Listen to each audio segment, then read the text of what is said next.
Okay, today's Tuesday texting short challenge is the following.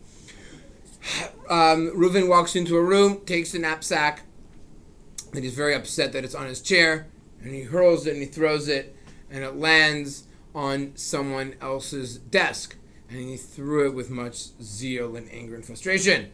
Then once Shimon shows up, sees his knapsack that's on his desk, and he's like, "Oh, what's sitting on my desk?" And he then proceeds to pick up the knapsack, and he throws it also down onto the floor. Meanwhile, when finally Levi shows up and he opens up his knapsack, he sees that his computer is totally shattered. Okay. The question is, who pays? So, we have a concept called Hamutzi Mechavero Alav Haraya. You have to prove that it was done by this certain person. It can't be like, well, it's broken, but maybe it was, we don't know. Is there any way to prove unequivocally? Not unequivocally, you have to prove that someone actually broke it. You can't just make assumptions. In fact, the Shulchan Aruch even writes that in the situation where you have a shor sheroa, if you see an ox which is in the pastures, and then you see a dead, shore next to it, and there's nothing even else around, you can't even assume that this ox gored the other ox, right? However, if there's witnesses that witnessed it, then of course you'd be able to say, no, that ox gored that ox. How many witnesses? So for money, to obligate someone to swear, you only need one witness, right? For two to extract money. So the question is going to be, what about in our case, we're in a classroom setting, we're assuming that everyone is over the age of, everyone's an adult, and not the little kids, that's not going to help.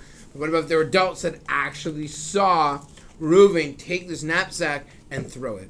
So Rav Zilberstein actually wants to argue that if Reuven throws a knapsack with enough force to actually break the computer, and there are two witnesses there who could be able to testify and say, yes, he took this knapsack and he threw it with all his might and all his strength, and that throw would be able to actually break the computer, Reuven would be obligated to pay.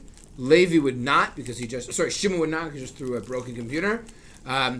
And therefore, unless you'd have witnesses that would be able to say definitively, yes, that was a galvanizing, no, not galvanizing, he threw it like a javelin, right? He threw it with all zest and zeal and strength and energy.